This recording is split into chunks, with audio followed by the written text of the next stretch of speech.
Hey friends, if you got this part of the video, you've got the live unedited edition. Home Gadget Geeks, Thursday night. It's the 26th of September. Hard to believe. We're almost through September. 8 p.m. in the Central Time Zone, 9 Eastern, 7 Mountain, 6 Pacific. Welcome if you're joining us live. Good to see you. I see a few of you out there, but thanks for coming in. Thanks for being a part of the program tonight. We'll get started here in just a second. Just me tonight. And so I appreciate you guys being here. Brian, good to see you out there. Ken, good to see you as well. And thanks for jumping in. I do need to do a little test. I need to play a little audio during the program, and I need to make sure you guys can hear this.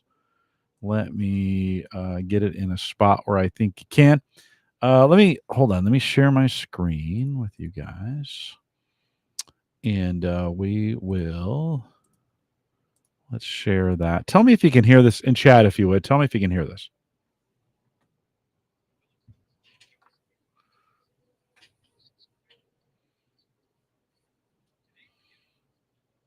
All right. Can you hear that? Did you guys hear that?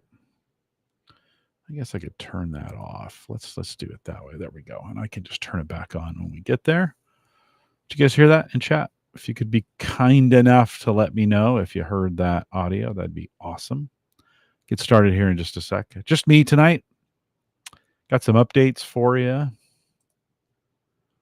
Can't hear anything. Oh, shoot. Oh, maybe I didn't share it. Let me try that again. Okay. Thanks for letting me know. There should be a button there. It should have said share. All right. Well, let's hold on. We'll stop sharing it. And then let me share it again.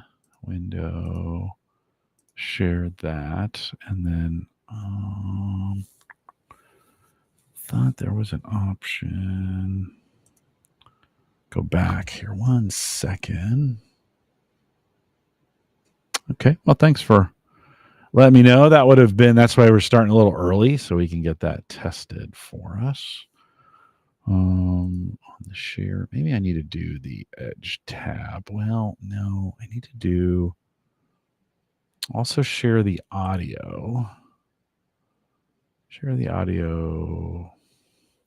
To share audio, share a tab instead is what it says. Okay, well, that's not as fun.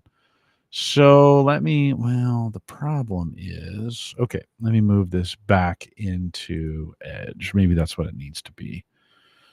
ElevenLabs. If you're watching on our recorded channel, hang tight. We'll get started here in just a second, getting things set up to go. And so let me move this over here.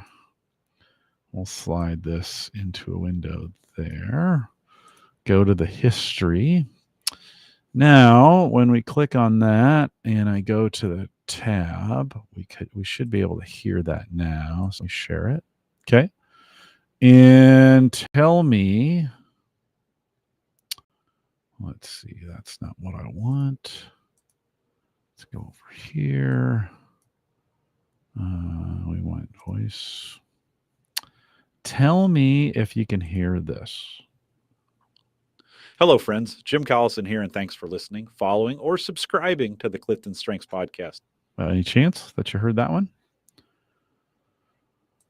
See if that goes any better for us. We'll turn that off for now. Just leave that there. I think I can do that behind the screen. We'll pop out the notes here so I can see those. Yeah, good. Okay, awesome. Glad you guys can hear those.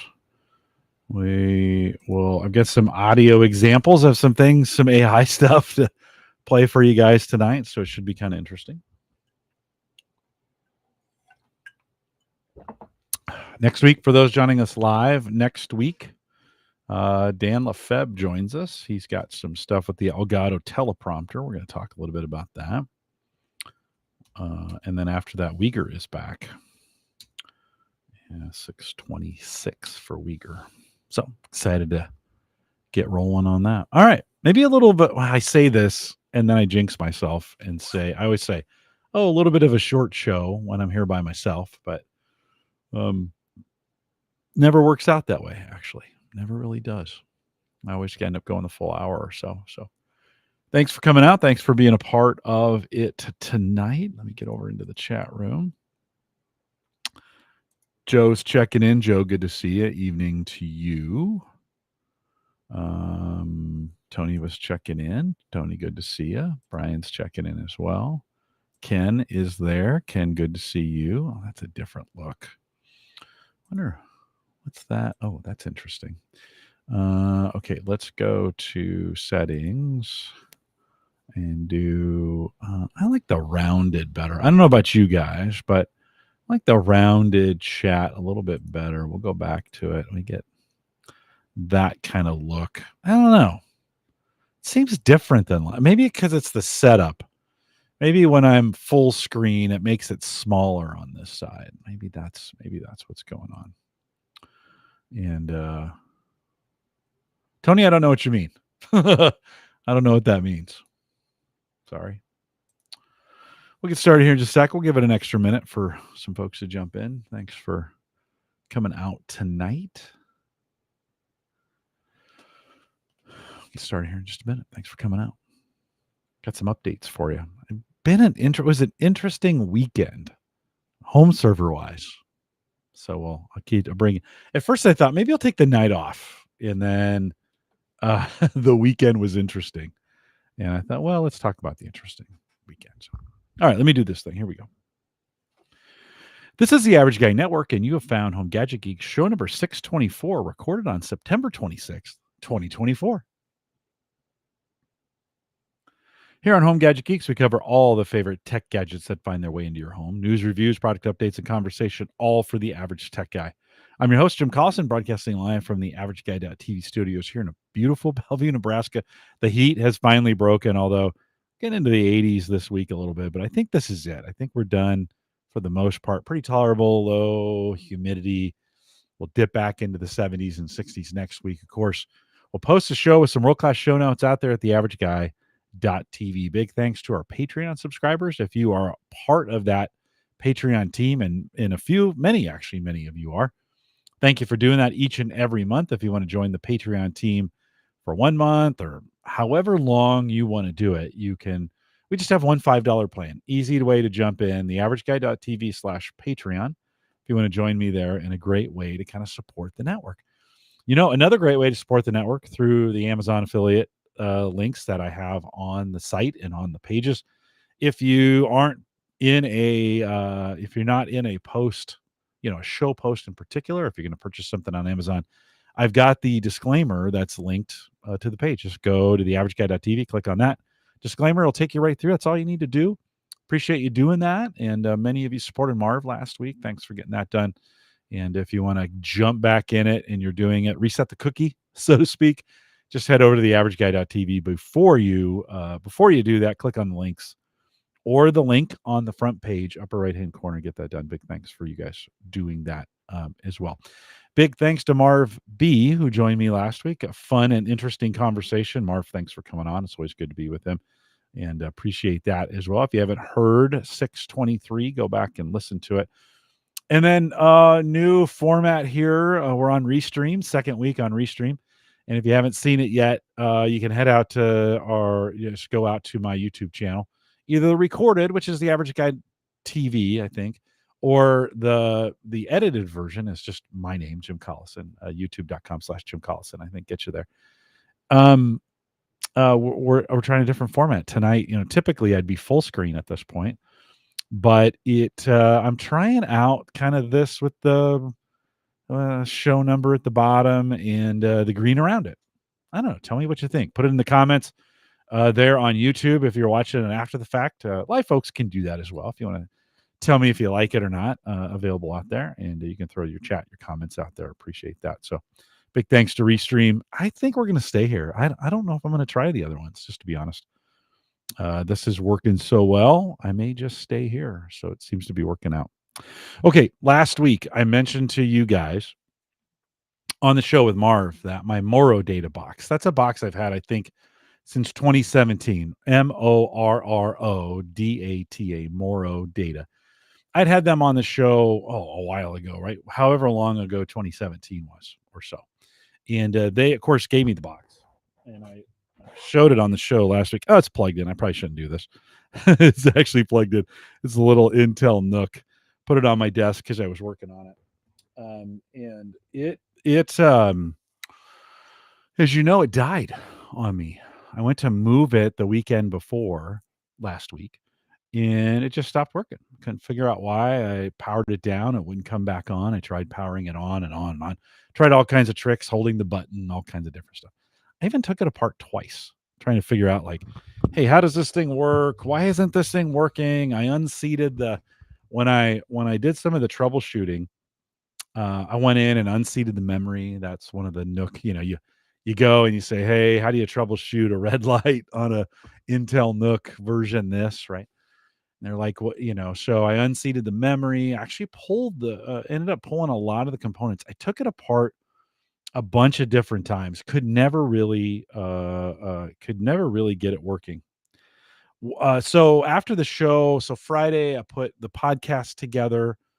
Didn't do much on it on Friday or even Saturday. I put the podcast together, and then I realized, oh no, there's a file that I was storing on that I need to get back because it's the security file that Christian gives me so I can upload to Maple Grove Partners.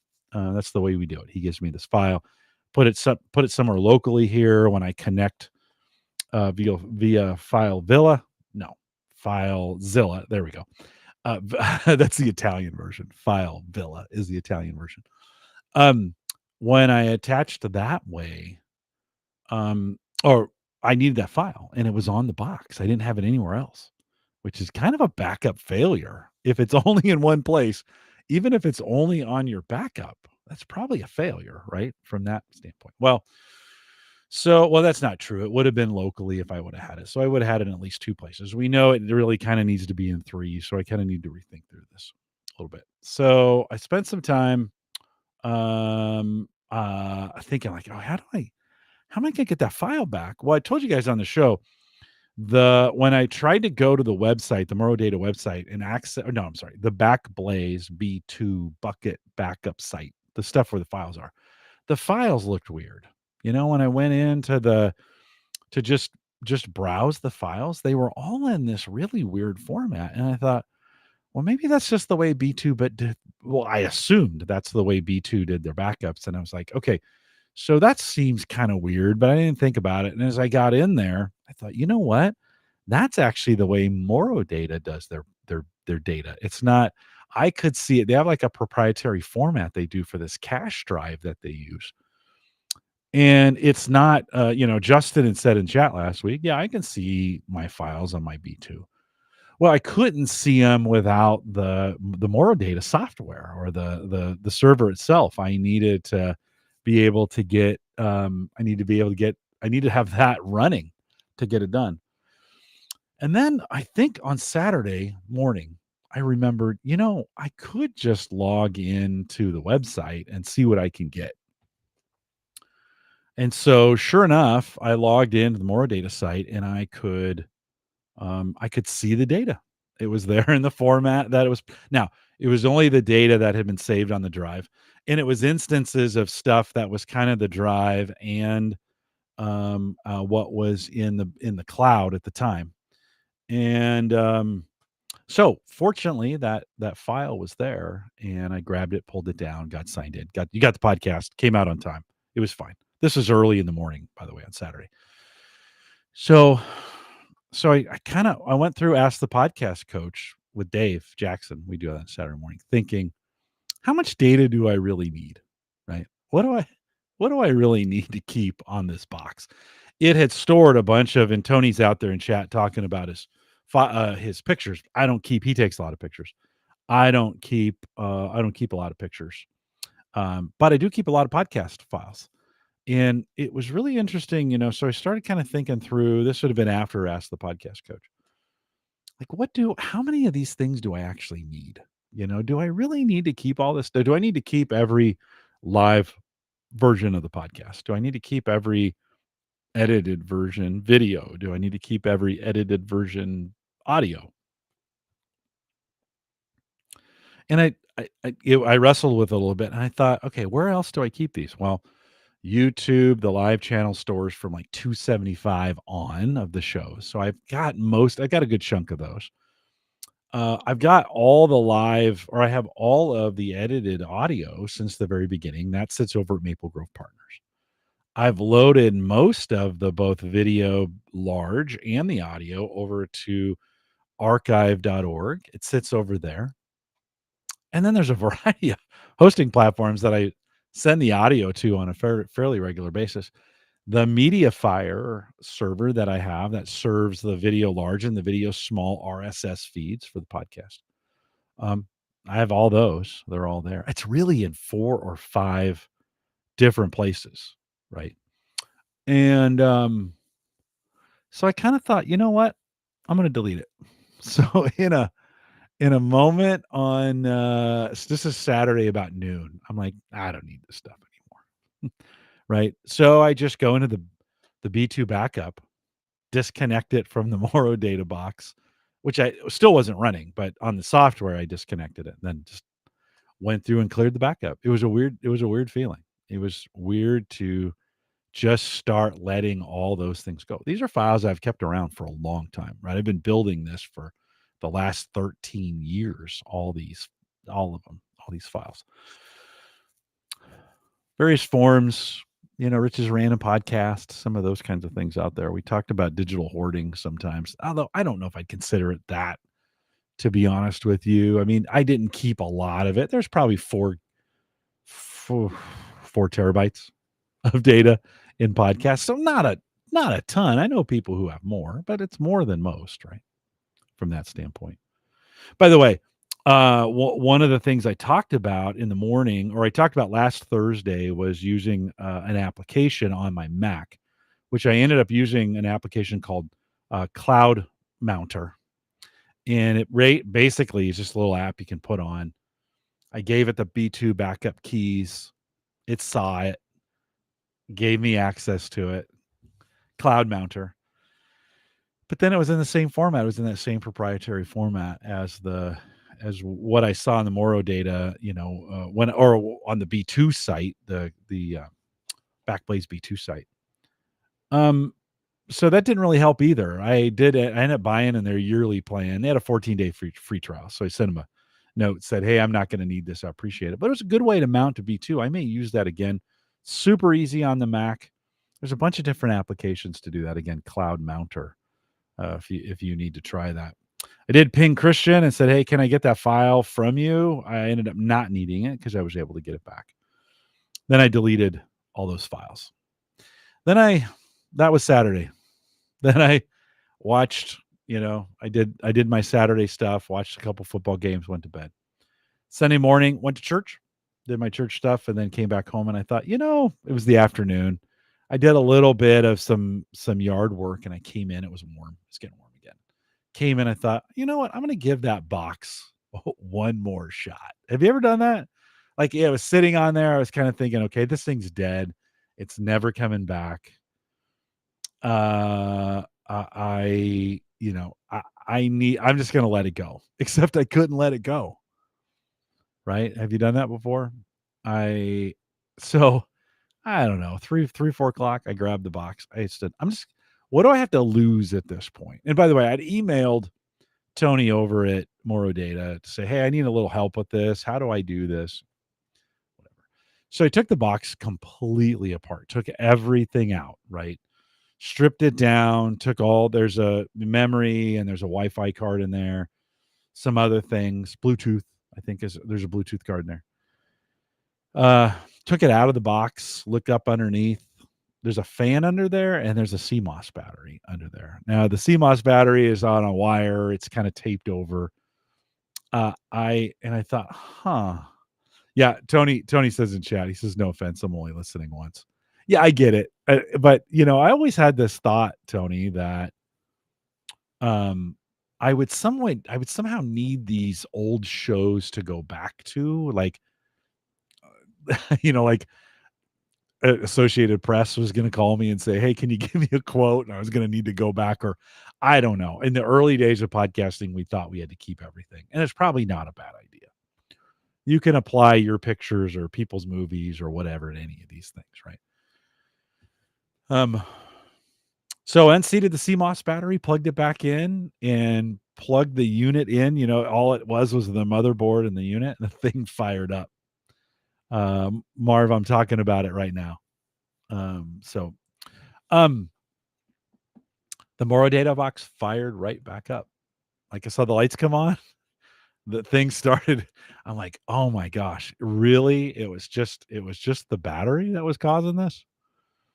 So I started plugging in. You know how you troubleshoot a PC, right? I started plugging in pieces one at a time, screwing stuff back together, unplugging it, plugging it back in, plugged the hard drive in, plugged in it to a monitor, and it came up like it has a monitor output and looks like a Linux screen, or like you're signing into UnRAID. Actually, it looks a lot like UnRAID when it boots up.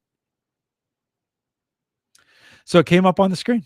I thought, oh my gosh, are you kidding me? So I put the thing back together, worked perfectly, right? Worked perfectly. I was like, oh my gosh. And I immediately started having data deleting regret. I was like, oh my gosh, I did all of that for nothing. Like I could have fired. Listen, on Saturday afternoon, I deleted the B2 bucket. I mean, I don't do anything unless I'm going to overdo it. I could have left all that data there. I think I don't know why I do this, but I think one of my fatal flaws is I start going down this path and I'm just like, screw it. I'm just going to delete everything. I don't want to think about this. And I didn't need to. I could have let that data sit. It's not like it was costing me hundreds of dollars a minute to keep this data out there, or not even that, maybe pennies a day, right? It's $20 a month. I could have let that data sit. I could have been back as I was before. Box came up. I connected it. There's actually some data on the hard drive that I thought, well, I'll get it while I can. And then I thought, this is dumb. I've already committed to not ever having this data again, and I don't really need it. It's stuff I'd never use for the most part. But there was some regret kind of associated with it, kind of thinking through like, I should have kept it. No, I'm glad it's gone. Whatever. Can remake it. It did get me thinking a little bit about the way we make data today. And I think it's a little bit different than data 10 years ago. I think some of the stuff we make today, maybe minus pictures, we're not really keeping movies anymore. Music is all streamable.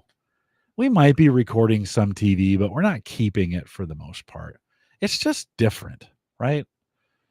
By the way, moved all the data that I did have or that I did need. I'm going to keep, I think I decided I'd keep everything from about 550 of this show to current. Might as well. Just to have a backup, and maybe I'll keep 100 and then delete the last 100 type deal. Keep it around. I've said this before and asked podcast coach. Chances are my kids are never going to want this data, and the grandkids are definitely not going to listen to grandpa. If they do, they can go find it on YouTube or archive.org or some of those kinds of things.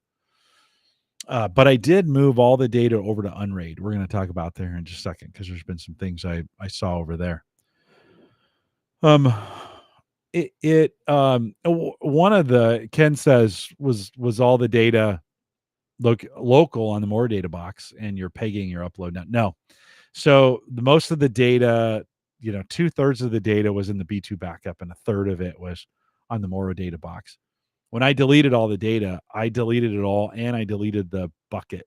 So it's gone. So even if the Morrow Data Box tried to access the bucket, it just failed at that point. I mean, I obliterated it, guys. It was I don't know why I do that. Again, I didn't need to. I did not need. Some of you are in an absolute panic at the moment. You're like, oh no, I keep everything. I got everything, right? I don't let anything go. So some of you are in an absolute panic. So I moved. So what I have is on the UnRAID server, and I'm going to keep that running. That seems to be that's where I'm probably going to go. Like I said, we're going to talk about that here in just a second. But it did. Well, one. So the box is up and running now. I can't really. I mean, I could put a new. I'll probably replace the battery, and I might make it a Windows 11 box. Do something with it at this point. I mean, it was given to me by Morrow Data for review purposes, and they just said they never wanted it back, and so I've kept it. I could do that. I think moving forward, I am going to continue to use. I'll continue to use UnRAID. I may back up those. I may back up the UnRAID server to a new B2 bucket. So I've got it in the cloud somewhere. But most of my documents that I need, scans, tax documents, some of those kinds of things, they live in they live in a OneDrive, and that's backed up to several PCs. That's in pretty good shape. Got a terabyte for the most part. Even without the subscription, I got enough there. I just don't need that much. I think all of that to say, yeah, and Uncle Marv said, get the Synology and back. I listen. I had the Synology. I kind of thought, Marv, that the Synology would be the trick because I could plug the Synology in, attach it to my B2 backup, and I would see the files. That was not the truth. The truth is I needed a Morrow Data Box to be able to see the files to make it work. The way they store them in B2 is not like you would see them normally they're not just, I don't want to say encrypted, although it maybe is, but it was just not a standard file format that Morrow Data was using to store them on B2. I had to go through their interface or go through what they call a gateway, their gateway, which is the box, which wasn't working. So even if I would have bought a Synology that weekend and put it in, it wouldn't have worked. Will I go with a Synology? We talked about that last week, $250 for that box. Probably not. I'm going to go UnRAID from here on out and let that roll. I guess I mean, even the UnRAID server is a little bit of an overkill for me at the moment. I have less than a terabyte of storage now that I need. The other stuff was just kind of fluff. Again, I don't keep a lot of, I don't keep, yeah, it was in a, well, yeah, I'm going to say, you could say proprietary. It was in a format I couldn't read. I could read it. I couldn't read it from the B2 side. I couldn't read it from the mount I was coming in with on B2. I could read it from the Morrow Data Box, and I could read it from their website. So I'm assuming it's got something. I could dig into this. It doesn't matter. I had been moving away from that box anyways, and had been thinking I'd been slowly moving some of my files over to the UnRAID box, and go with it that way. Yeah, no, Marv, I'm gonna go UnRAID, and I'll figure I may go B2 again. I may not. I may think through this a little bit, may try some other things. Kind of came to the conclusion, the stuff I back up's not that important. Now, for some people it is. It absolutely is. And I totally get it, right? I totally get it is. I don't know. At the end of the day, a week into this, I'm kind of like, I'm kind of glad that most of it, it's not gone. This is the crazy thing about it. If I needed to get it back, it's in other places today, right? It's either on YouTube, or it's at archive.org, or it's on my MediaFire. I got a personal MediaFire account where got a bunch of stuff out there. Some of the early stuff, 100 to 200, maybe a little sketchy. Those were terrible episodes anyways. Just to be honest. Not sure I'd go back to them anyways. So I don't know. It was an interesting, it was tough. It was hard for me. I thought, getting rid of anything for me is hard. But once it's gone, it was gone. It was dead to me. And I just moved on. Okay, this is not advice, right? I just wanted to update you to say, let me just wrap up the story on this. I'm perfectly content with where I'm at today. I was able to get a few of the files. I had some some software keys and some other things that I needed. I was able to get those. They don't take very much storage. I was able to get those off, get those back. I was able to get those set up. I've got them in another place.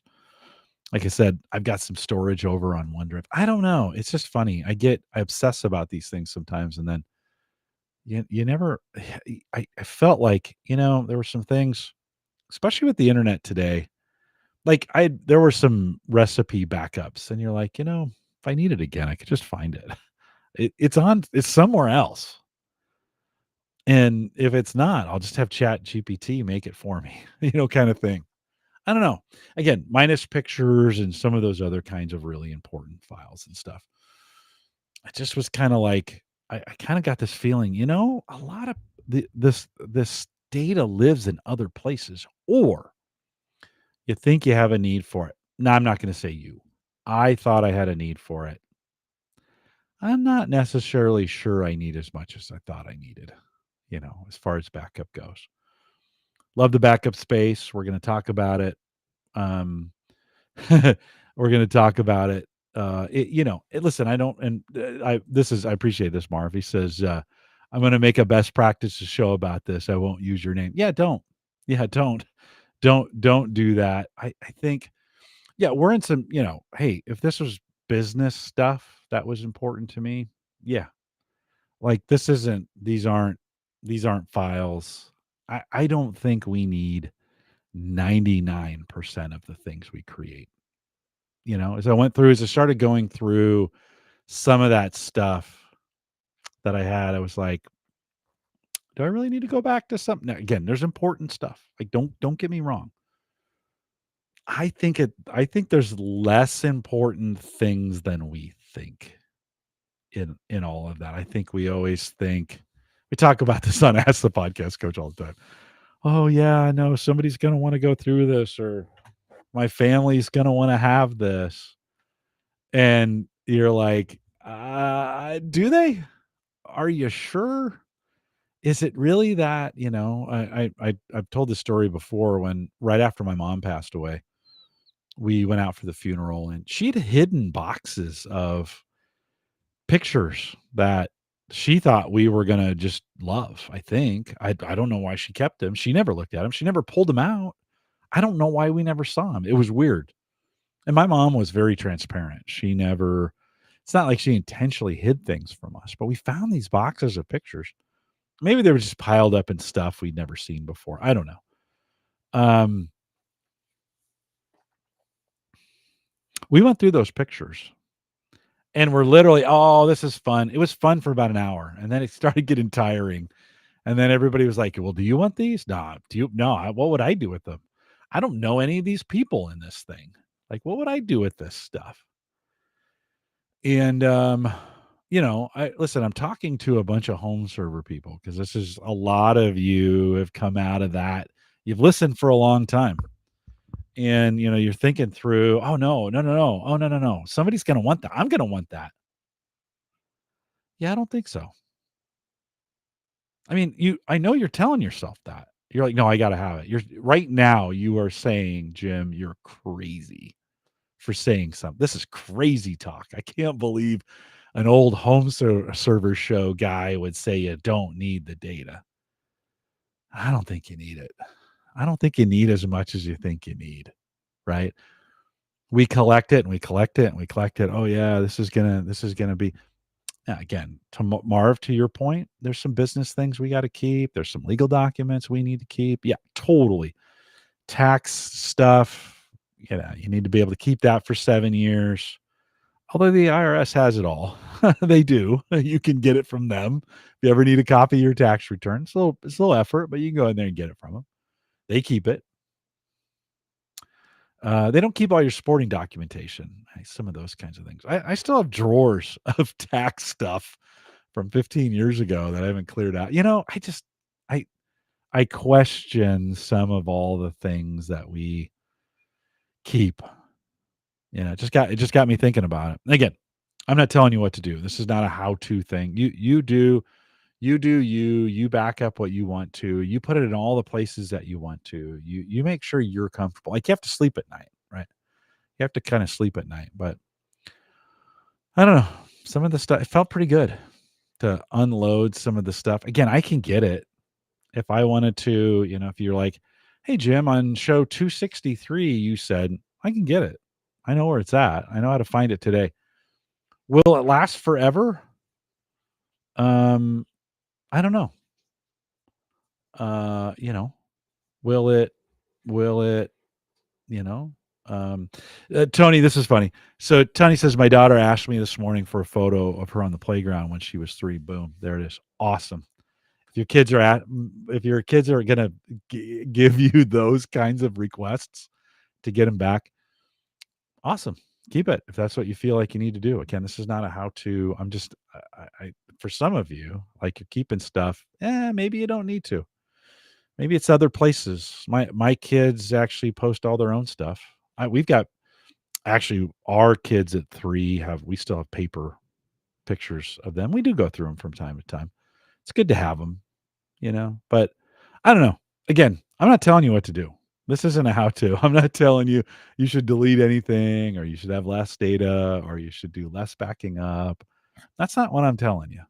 I don't want you to hear that. I'm just saying, for me, it was kind of freeing to get, some of the get from my own personal side of things. Again, I thought through it. Is it in other places? Yeah, it's in other places right now. Will it be in other places forever? No. Right. Eventually YouTube will maybe start deleting things, or we'll close my Morrow Data, or we'll close the MediaFire account and it won't be there anymore. Maybe those memories that live in our minds, those things that we remember, maybe if we don't even remember them correctly, you know, it's, yeah, I don't know. Struggle with it. You can throw your comments. Appreciate you guys' comments in chat. And you can throw your comments down in the YouTube comments if you want to about that. Just, again, my experience, kind of thinking through, like, yeah, I'm not so sure. Will I regret that decision? Probably at some point. It's kind of like that Xbox that at some point you get this Xbox, right? Fill in the blank, whatever version it is. Or an old, for me, it was a Timex Sinclair 1000 that I had from the 80s. That thing sat around and sat around and sat around and sat around, and I moved it from place to place to place. Finally, one day, I'm like, why am I moving this thing that I'm never going to look at? And I gave it away. I got rid of it, whatever, recycled it. Sure enough, a couple years later, you have this moment. You're like, it'd be fun to pull that Timex Sinclair 1000 out again and plug it back in. Would it? Yes, it would be, actually. It'd be fun for an hour. But you're not going to sit down and program on that thing. I'm not going to type on that crappy little membrane keyboard. I'm going to spend a half a day trying to figure out to get equipment to even get it to boot. If it even would the power supply still work? Do I still have the memory card for it? Do I have any way of, I imagine I could find some place on the internet to find some things, some helps for it. I think sometimes the memories of some of those things that we have are sweeter than they actually are. And sometimes I think it's okay for us, I'll use the Timex Sinclair 1000, to say, what a great memory that was. Those were the good times. And not reproduce it, not burn an afternoon. And you could. It's fun. It's fun to get those things running once. I get out the Nintendo Wii from time to time, and we play some games on it. It gets put back. I may have had a connect and disconnect there. I don't know what's going on, so hopefully you guys can still hear me. It looks fine here. And Tony says, yeah, you're right. The only thing I truly care about are my pictures. The rest of it, meh. Yeah, for Tony, for you, your pictures are your thing, right? You'll pass those pictures on someday to your kids, and they'll care about some of them. They may not care about any of them, just to be honest with you. And, be ready for that. Be ready for that moment when they're not as excited. Yeah, you got this situation where you gave her a picture in the moment, but she probably wouldn't have go if she would have had those files, she probably wouldn't have went and looked for himself. Maybe not, right? I don't know. Everybody's different, right? They're those files are gonna they have a shelf life for sure. Now, does it help you sleep at night? Does it help you knowing like, I've got him and I'm gonna pass him down? Yeah, if that drives you, do it. It's awesome. Do everything you can to keep them. If keeping your podcast or if you rip movies, there's in a day like today, there's really no need to rip movies anymore. And there's some edge cases, some things you can't get a hold of, or some home movies might be one of those kinds of things too. Yeah, do it. I'm just not sure I'm going to do it anymore. Um, you know, it's it's interesting. Yeah, Ken says reminds me of what Christian says about new operating systems. They need to be able to do more smarter things with data. And then he says, glad you feel lighter not having the overhead of managing the data. You were smart to have the most important data elsewhere. Imagine having the tax data in there. I'll be honest with you, Ken. I'm not even sure I need the tax data. Like, I think about it. Yeah, it's a good idea to have it. I could probably reproduce it if I needed to. If I was really in a bind, some of those things I could probably reproduce. And even if I couldn't, I don't do enough that it's not worth thousands of dollars. It may not even be worth hundreds of dollars, just to be honest with you. Again, your mileage may vary, but I kind of think, yeah, I don't know, especially in the last 7 years. Amazon keeps track of all that stuff for me from a purchasing standpoint. I keep most of it there. Could go back. I'm having some work done. There's some contractor paperwork. Yeah, that may be stuff that's harder to reproduce. If I took a tax credit for some of those kinds of things. Um, this is funny. Tony says next thing you'll know, he's going to start talking about getting rid of cables. Well, guess what? That's next on the list. I pulled out some boxes the other day, and I was like, why do I need VGA cables? Seriously. Now, maybe one or two. Do I need 15 of them? Do I need to have those around? So many of you are super angry at me at this point. I totally disagree. How dare you say things like this? Yeah, you're right. It's kind of crazy, but it's also kind of freeing to just kind of be like, and will I regret it? Probably. At some point, there'll be something that wish I could have got back that I can't. Guys, move on. We make mistakes, right? You could have had that on a piece of paper that burned, or you threw it away by mistake, or you got water damage. I, I'm not saying don't keep anything. You keep what helps you sleep at night. You back up what you're comfortable with. I just wanted to share my experience with you, so I appreciate you guys doing that. And again, if you got some comments around that, leave it in the comments there on YouTube, and I probably won't respond to. I might. You never know. I never know. Or you can always send me an email, jim@theaverageguy.tv. Okay, speaking of UnRAID, so I moved. I shouldn't say I moved over to UnRAID. I kind of did. I've had an UnRAID box, a newer box, up and running for a while. And I was chatting with John Biggs about it the other day. He was asking me some questions, and I just realized their pricing changed again. And it had been, in the early years of UnRAID, I think I was running it for free, right? And then they put some device limitations on it, and it seemed like it was a one-time purchase. I couldn't even tell you what it was. $70 maybe, $50. I can't remember. I can't remember what it was. And hold on, just real quick. Tony says my secondary monitor is still VGA. I have a bunch of VGA monitors too. So you keep what you need to keep, Tony. Listen. You do you. You got to live in your own world, right? And you can get those things figured out. I'm not going to tell you what to do. I'm just telling you what I'm doing and clearing some stuff out. So um, the UnRAID licensing kind of changed, and it seemed for a while there was a period where it was a purchase a license and it would be good indefinitely. I don't want to say lifetime, but it seemed like licensing was different. And then I went on the site recently, and I hadn't realized they changed the price again. I may be late to the game on this, but if I'm late, maybe a few of you are as well.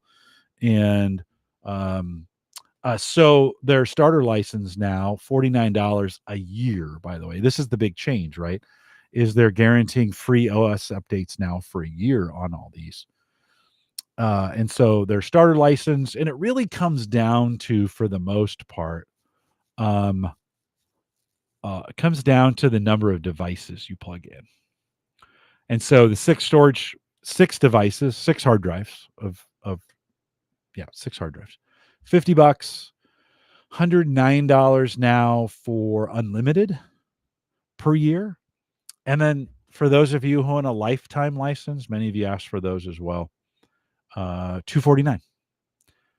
So you can do that. If you bought when I bought, they're honoring some of those prices, and they're now going with, if I want to, I think I'm on basic.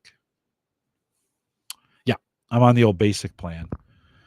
And if I wanted to upgrade to their plus, with let's see, is this right? Basic to plus upgrade, $59. Basic to pro, $99.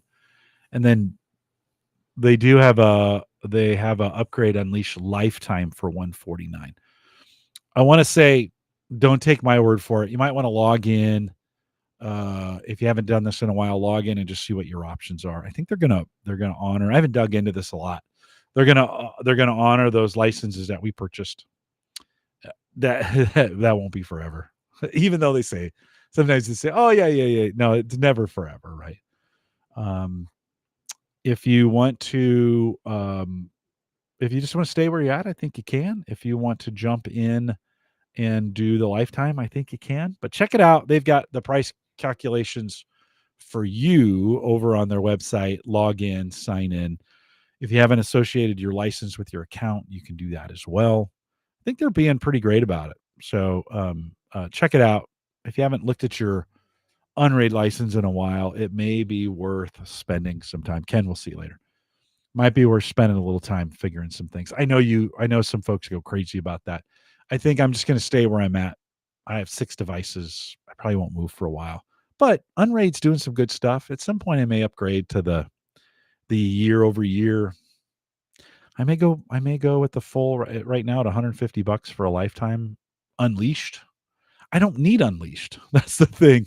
I don't need an unlimited number of drives. I need 6. I barely need that after the story I just told you. Joe says that he bought an extra pro license just before the price change. So good on you, Joe, for keeping up with that. So if you haven't checked in with UnRAID in a while, get out there, check it. It caught me off guard a little bit, and I'm fine with it. But they have really done some cool things with their account management. So if you can tie it to an unraid.net account, I think you create, and then you associate your license key with it, and the website looks sharp. So if you haven't checked it out in a while, head over there and do that. All right, last thing before I let you guys go, I think I alluded to, I can't remember where I talked about this last, but I did some a voice clone work on ElevenLabs. If you haven't heard it yet, 11, just like the number, except it's spelled out, ELEVEN labs.com. We've been talking about this on Ask the Podcast Coach on Saturdays. You can give them some audio. I think I'm on their $10 plan. They have a $5 and a $10 plan. It's actually really reasonable for what they're doing. And the goal was just kind of see where are we at from an AI standpoint of voice cloning. So I started just loading some text in and playing with their They have some voices that they've trained. They actually sound pretty good. They do pretty well. Here, let me give you an example. I think this is an example of some text that I wrote. I did an intro for a podcast at work. So that's what this is. They're all the same sample, so you can kind of tell them. And I think this is someone else talking like me. Here, have a listen to it.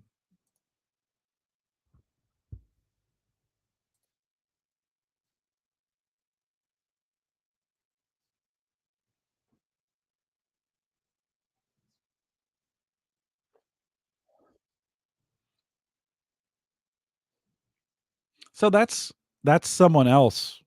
I spoke it in, gave them the audio, then they had another voice speak it for me, which was pretty interesting. I think let me play this next one for you. Let's just hear it, then I'll tell you what it is when we're done with it.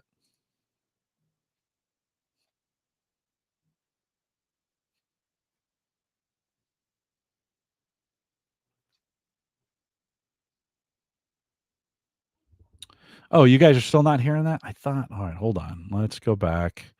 I thought I had enabled that so that it was in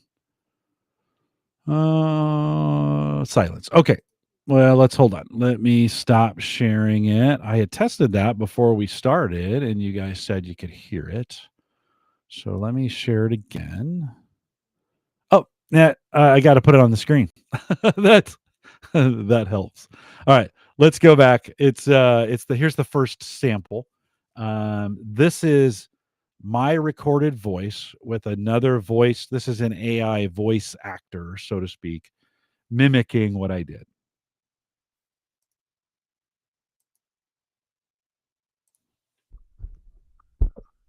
Hello, friends. Jim Collison here, and thanks for listening, following, or subscribing to the Clifton Strengths podcast. Today, we're giving you a full episode of a special conversation with leadership expert Simon Sinek, featured in our Leading with Strengths podcast. Simon leads with ideation.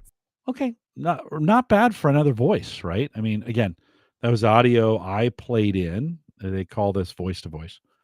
Audio I played in and then said, do this in another voice, which is kind of interesting, right? Okay, the next one is a voice actor. We'll just call it that, an AI voice actor. But this is based on text. So have a listen to this. Hello, friends. Jim Collison here, and thanks for listening, following, or subscribing to the Clifton Strengths podcast. Today, we're giving you a full episode of a special conversation with leadership expert Simon Sinek, featured in our Leading with Strengths podcast. You hear the difference between the two? It's kind of interesting. Actually, I think the voice to voice as opposed to the text to voice, let's say speech to speech or text to speech.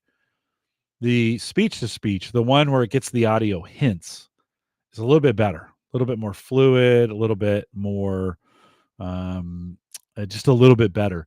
The text to speech, and this can become important a little bit later. The text to speech with somebody else, not as good, but better than what I trained. So we'll hear that here in just a second. So, but kind of creepy, right? Not. It gets creepier. So then I did. Well, here, listen to this sample and see how this sounds. Hello, friends. Jim Collison here, and thanks for listening, following, or subscribing to the Clifton Strengths podcast. Today, we're giving you a full episode of a special conversation with leadership expert Simon Sinek, featured in our Leading with Strengths podcast. Simon leads with ideation, futuristic. Okay, that's not me. That's some audio I played in of me, but I used the AI, my trained AI voice, to play that back. It's actually based on not very much audio, right? Which is kind of scary in some ways. It sounds pretty close. There's a few words and a few things that I say, like when I say the word podcast, I say that differently than it reproduces it for whatever reason, but it's pretty darn close.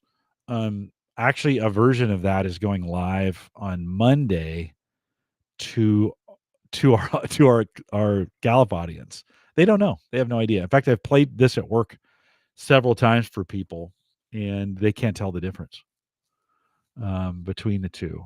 It's so funny. I did an experiment. I played both the AI one and then actual version, an actual me actually doing it. And I said, okay, which one's AI? And they thought about it. They gave me one. And I said, what if they're both AI? You could see a worried look on their face, right? And it's like, oh my God, they're both? Now they weren't, but they were super close. And let me take a step back. This is now a fully trained version, but text to speech. And it kind of took a step backwards. Listen to this. Jim Collison here, and thanks for listening, following, or subscribing to the Clifton Strengths podcast. Today, we're giving you a full episode of a special conversation with leadership expert Simon Sinek, featured in our Leading with Strengths podcast. Simon leads with ideation, futuristic, strategic communication, and did you hear how fast it was? And okay, the voice is there, but it's a little rushed, right? Jim Collison here, and thanks for listening, following, or subscribing to the Clifton Strengths podcast. Today, we're giving you a full episode of a special conversation with. There's a breath there, which is kind of interesting, right? You can kind of hear a little breath in there, but it sounds a little robotic, right? I messed around. There's some settings in ElevenLabs that you can mess around with, and I moved some of the dials around. Doesn't matter how I moved them. This is not a how-to. I'm just sharing this with you, but listen to this version. This is yeah. Brian says you can tell it isn't 100%, but it's close. If I didn't tell you this was AI, it's completely different when I'm telling you it is versus when maybe you're hearing it for the first time. Now, I was playing this for Sarah. This version I was playing for Sarah, and she said stop. So listen to this. This is creepy. Jim Collison here, and thanks for listening, following, or subscribing to the Clifton Strengths podcast. Today, we're giving you a full episode of a special conversation with leadership expert Simon Sinek, featured in our Leading with Strengths podcast. Simon leads with, did you hear that? Podcast. I don't know what accent that is, but podcast. Again, this is the same model, tweaked 4 different ways. Here, listen to this version. Jim Collison here, and thanks for listening, following, or subscribing to the Clifton Strengths podcast. Today, we're giving you a full episode of a special conversation with leadership expert Simon Sinek, featured in our Leading with Strengths podcast. Yeah, a little bit better, right? Here, listen to this one. Jim Collison here, and thanks for listening, following, or subscribing to the Clifton Strengths podcast. Today, we're giving you a full episode of a special conversation with leadership expert Simon Sinek, featured in our Leading with Strengths podcast. Simon leads with ideation, futuristic, strategic. It sounds like I'm in a hurry, right? Like, okay, I just want to get the words out, right? That one. I think of the 4, this is the best. Jim Collison here, and thanks for listening, following, or subscribing to the Clifton Strengths podcast. Today, we're giving you a full episode of a special conversation with leadership expert Simon Sinek, featured in our Leading with Strengths podcast. Simon leads with ideation, futuristic, strategic communication. Now it's a little fast in the reading, but yeah, it's interesting. 2 hours of audio that I've put into the model. I'm going to need to do some more work on the model. It's pretty good, guys. Yeah, this is well, and so Brian says that one you played before. This one sounds like you, but most scripted. They all come from the script. I think this is the one I used. Hello, friends. Jim Collison here, and thanks for listening, following, or subscribing to the Clifton Strengths podcast. The sound isn't great. Today, we're giving you a full episode of a special Not as conversation deep, with leadership expert Simon Sinek, but the intonation featured is really in our deep. Leading with Strengths podcast. Yeah. Simon leads with ideation, futuristic, strategic. That one nails it. The from a cadence perspective, it nails it. The sound isn't as good. It's a different model that I used, a different sound model that I used for that one than I used for the other ones. I need to tune the other ones a little bit better. This is getting scary good, guys.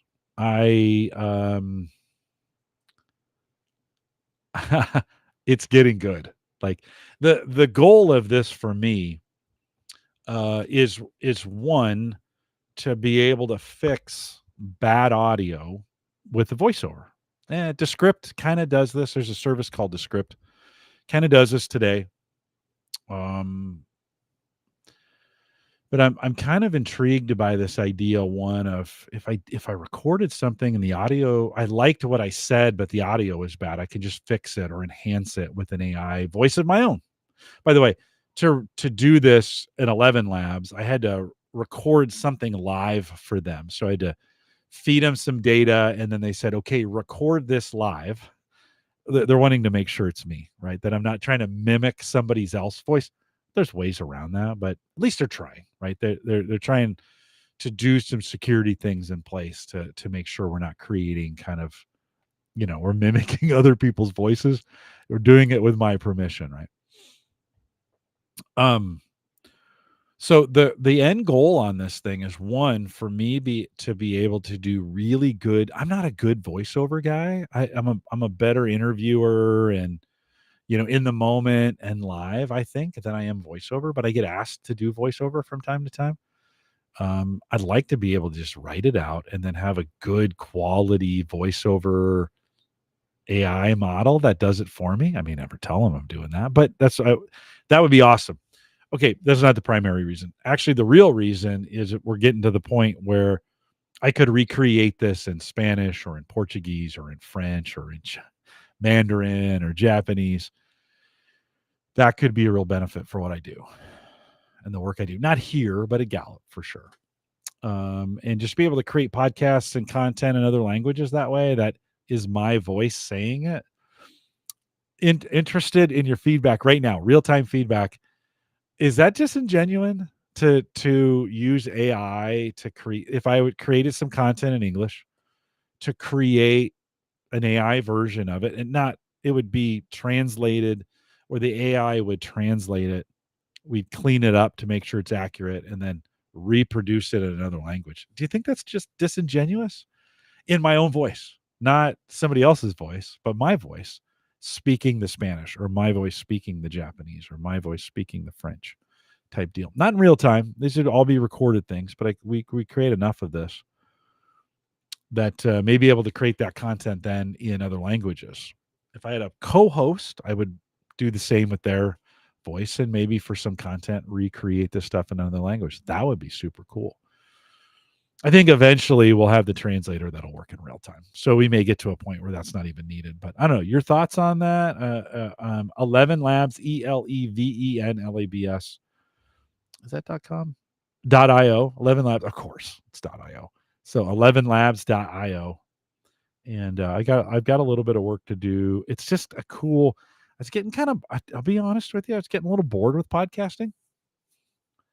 Like, it's kind of easy to do now for the most part, except when you forget to share the screen, do your thing. This gives it a little more juice. Kind of interesting. I'm gonna follow these. I know this has been going on for a while. It's not new, but man, is it starting to get good. And there's some super cool. I think there's some super cool technologies ahead that may benefit us podcasters.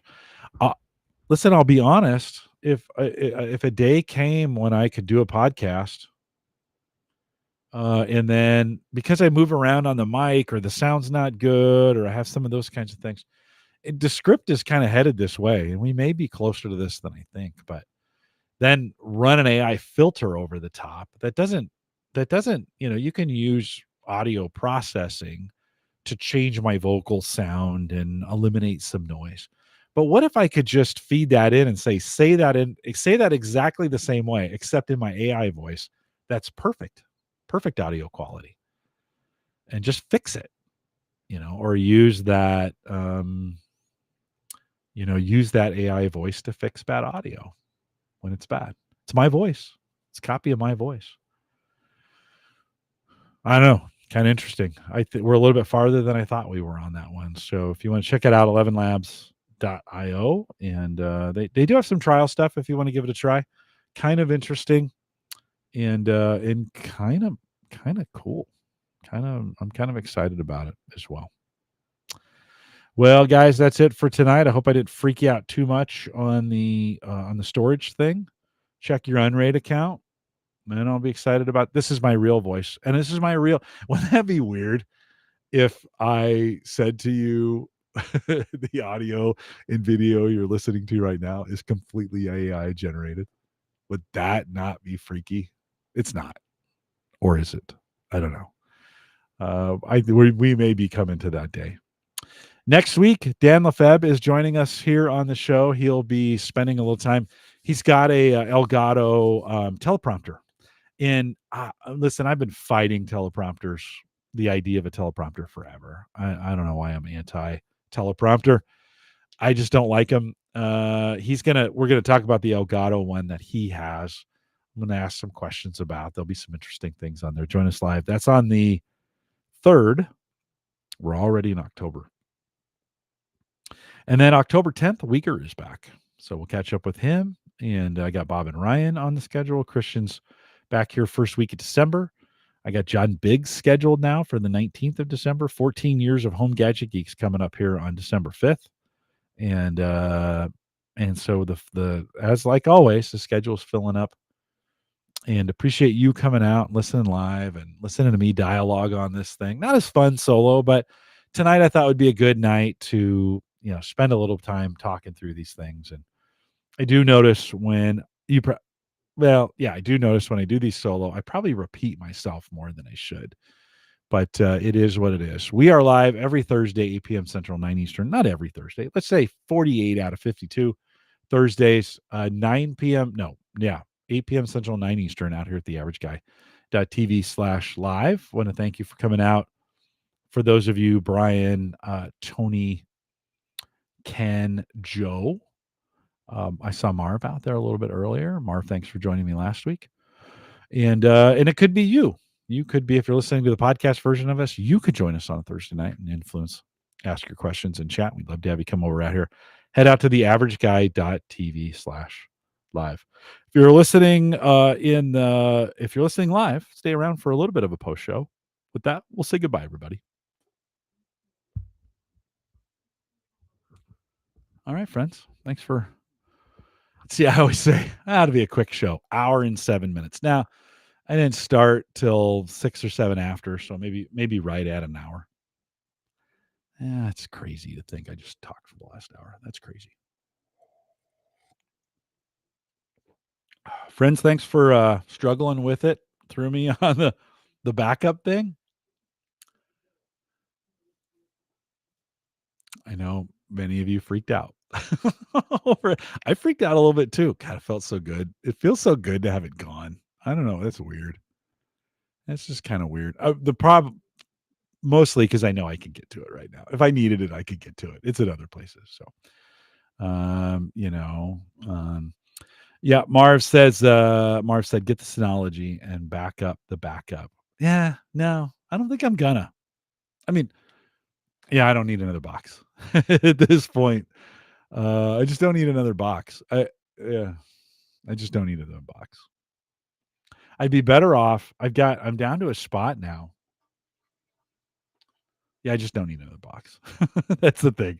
I gotta stop at some point. So, it's yeah. Tony, it's always Thursday on Thursday, so thanks for coming out. Brian says, excellent show.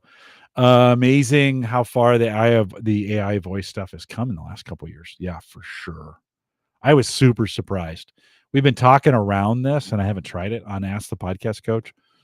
Folks have been talking about it, and I was kind of like, I should just dive in and see what see what it's like. It's pretty good. I think I'm gonna spend some time. I think I have some open time next week, and I'm gonna spend some time. Gonna spend some time working a little bit deeper on it and see what I can tune and train. Got a bunch of credits, so I can mess around with a bunch of different things. I got a bunch of different. I'm gonna try loading in some different audio bits. Like this show would be a great example of an hour of audio that's just me, and so be a great bit of audio to help train the model on. Kevin, it is true you can never have too many boxes. That is true. But I have too many. I do have too many. Sometimes you wonder, I don't know. That's another thing, somebody asked me, who was I? I was talking to somebody. Maybe I was talking to Ed Sullivan. And I was like, yeah, maybe I'll keep that Nook now that I've got it, and I'll make a Windows box. He's like, how many do you need? It's like, yeah, you're probably right. I don't need another box. Joe says, I'm wondering if the Synology backup to the B2 would also be proprietary. I don't think so, Joe. I think Synology backs up a regular file format to B2, I think. And so, you should be able to get in there and get that. I don't know that for sure. I got a bunch of expenses coming I have a new bathroom being put in to the tune of about 20 grand. And then I have a new hot water heater tomorrow that's coming in. That's not a cheap install either. So yeah, is $250 for a Synology box? Here's the thing. I don't want to manage another OS. That's the thing. I don't want to Synology and UnRAID in the house. I'd kind of like to keep it fairly, what I'd kind of like to have is UnRAID and then a cloud backup somewhere, and have it kind of simple. I need it real simple. So, Kevin says he just swapped the drives in his original IOSafe NAS. Yeah, no, that's great, Tony. Yeah, he says he has 16 terabytes enclosure hooked up to Studio and backed up on a Backblaze without problems. Awesome. Yeah, right on. Yeah, I think in that case it's fine. The Morrow Data Box adds a little bit of complexity just because what they're doing with the cache, right? They give you a 1 terabyte drive, and then you have unlimited cache backup to B2, and it keeps what you're using often. It keeps that locally, and then it ships everything that you haven't used. So if you've got a file on there you haven't used before, it ships that off to B2. The real question on the B2 thing was, do I really want to pay? I think it's a penny a gig or something like that. It's not terrible. Egress is not that terrible. But, I was like, do I want to take a big hit to bring down a bunch of files I could get somewhere else? And do I necessarily need to have a complete collection of all my stuff? That's really what it boiled down to. I've gone back to my podcasts in the 14 years I've been doing this 0 times. 0. Now, if I have a complete catalog of all the audio at Maple Grove Partners. If there was a catastrophic failure at Maple Grove Partners and we couldn't get that back, yeah, I'd have to pull that together from maybe a few sources. It doesn't necessarily all live in one place. Christian called me and said, "Hey, I'm not going to do this anymore." All right, let's do a data dump. Give me everything you have and I'll take it back. If YouTube said, "Hey, we're going to close this account." Okay, give me all that you have. If they close down, I still have it. I still have versions of it over at Mediafire and a few other places. Archive.org has everything, both audio and video. So it seemed like a pretty safe bet not to be in control of it, considering I hadn't accessed it in ever. I've never gone back to any of those pieces, and if I get it back that easy, if archive.org and YouTube and Mediafire all go down at the same time, we have bigger problems, my friend, than me having access to my podcasts. I don't think it matters at that point. So anyways, it's a super good thought exercise. Tony says out in chat, I was talking about the water heater dryer repairman yesterday for 20 minutes, charged $125 and told me The other car was a Corvette. Yeah, this water heater is not going to be cheap tomorrow. So that's okay. We need a new one. It'll be fine. Works out to be $100 a year. Maybe a little more, $125 a year. That's pretty cheap when you think about that kind. When you think about, I guess I could think of a Synology box this way. $250. That Synology box will get me at least 5 years. That's pretty cheap. So I don't know. Maybe that is the. I'm not going to get another box. I am not going to get another box. Kevin says, I have a cabinet full of blank CDR discs. I did too, Kevin, until I got rid of them a while back, not long ago. We could record all of your shows and sell them as a box set. Yeah, Christmas is coming. That would be hilarious. Sammy has a CD-ROM drive that's external USB plug-in, so she was getting CDs or DVDs from the library to watch. I don't have a single. Let's see. In my computers, my current computer set, I don't have a single DVD drive anymore. Does anybody? Do we really have DVD drives in our stuff? Now the Xbox got a Blu-ray, but that's dedicated, right? That we just the only reason I keep that is for that Blu-ray.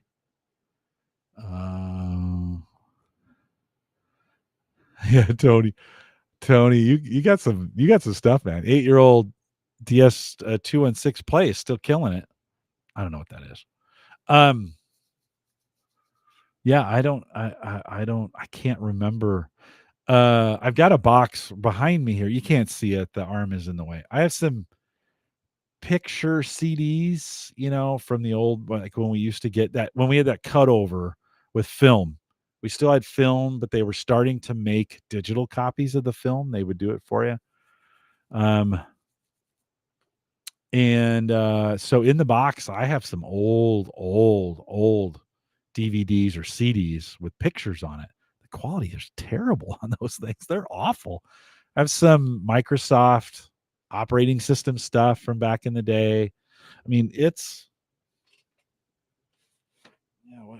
this is an old MSDN or TechNet folder that I keep these things in. This is another one of those hoarding boxes okay, here it is. Look at that. There's the Walmart. Look at this.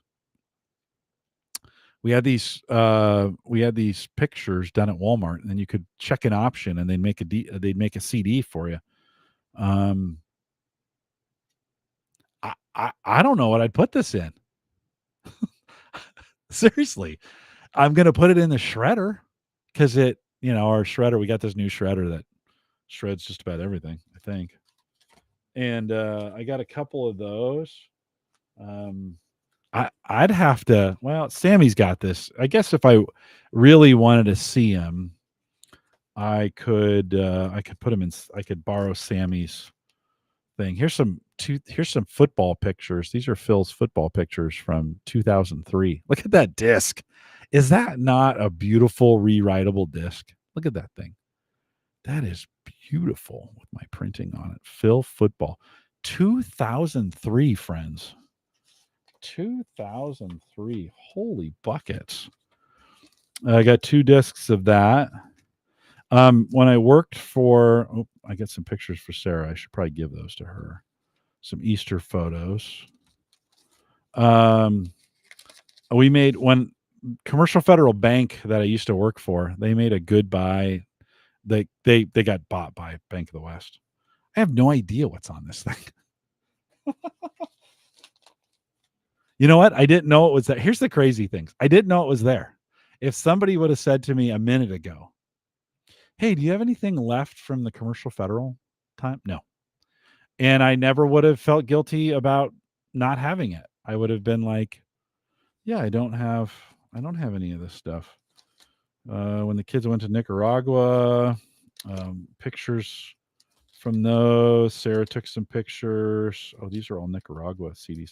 I should just give them to Sarah. I think that's what I'm going to do. I'm just going to give them to her and say, hey, if you want, there's some Texas pictures. These are all during that weird cutoff time, 2000, let's say 2000 to 2007, 8, right? Where we still got these things, but they weren't 100% digital. And then at some point they just became 100% digital, right? We stopped putting them on those things and just made them 100% digital. Kevin says, I have 2 DVD drives on this computer. One supports light scribing, the other supports. Yeah, I had that, Kevin, on a box that I decommissioned a while ago. And I was like, do I really need a DVD in here anymore? It was a light scribe. It was a burner. It was a light scribe burner. When's the last time, Kevin, you burned a DVD and light scribed it? You have to have special software for that. Remember, you'd flip it over, you'd burn it, and then you'd flip it over so it could write on the top of the thing. Oh my gosh, back in the day. Joe says he has an external for ripping movies. I can't remember the last time I ripped a movie. Now, to be honest, we still have just the physical copies sitting sitting out there. How long will they last? I don't know. Does it matter? Could I just, if I wanted to watch it again, could I just get it streaming? Yeah. No, listen, you do you. You do whatever makes you feel comfortable. Those are just always the thoughts that I have inside of my head as we're in a little bit of a decluttering phase. I'm not going to lie. Thanks, Kevin. Kevin says, can't recall. It's been a long time. Yeah. It may not even work anymore. Yeah. We're in a little bit of a decluttering phase. And so I've been kind of, yeah, Brian says, he think my main reason for a DVD or Blu-ray drive would be to move the data the other way back to the computer to have digital backup of my media. Yeah. No, right on. I haven't had a DVD in forever. Listen, I kept a VCR around for a while. And with just that intention, like, I got some tapes, some VCR stuff that I probably should get in digital. We talked about this on the show. John Greenway. John Greenway was on. We talked about that, capturing all this stuff. I don't know. It's kind of like, maybe I'm not nostalgic. Maybe that's the problem. Maybe my soul is dead to those kinds of things. Of like, because you always kind of go, oh, okay, well, that's cool. I don't know. Yeah. Joe says audio quality not great on streaming. Usually 2-channel at most. Bad, 5.1. Yeah. I don't. But most of the time I watch movies here at my computer on a two speakers. I don't. For me, I have a low. Listen, I think what we've learned tonight, I have a super low bar for any. Yeah. Listen, if you need all the bells and whistles and the cool factor, I guess I don't care about any of those things. If I wanted a really good movie, I'd go to the theater, and that's really good. And every once in a while, I got a friend who has a super cool sound system, and you go over and you're like, "This is cool," and it's like, but I'm not going to do it. I don't know. Maybe for me, it's monitor space, right? Maybe we get to the monitor space. Jens, thanks for coming out tonight. Appreciate you guys. Thanks for the conversation. It is fun to have this conversation with you. And thanks for going along with me on the journey. We'll have Dan Lefebvre next week and Mike the week after that. We'll get back to a more regular schedule. But it's good to catch up with you and have this conversation, even though it's one way. I appreciate you guys and appreciate you letting me talk my way through it. And always appreciate you guys who come out.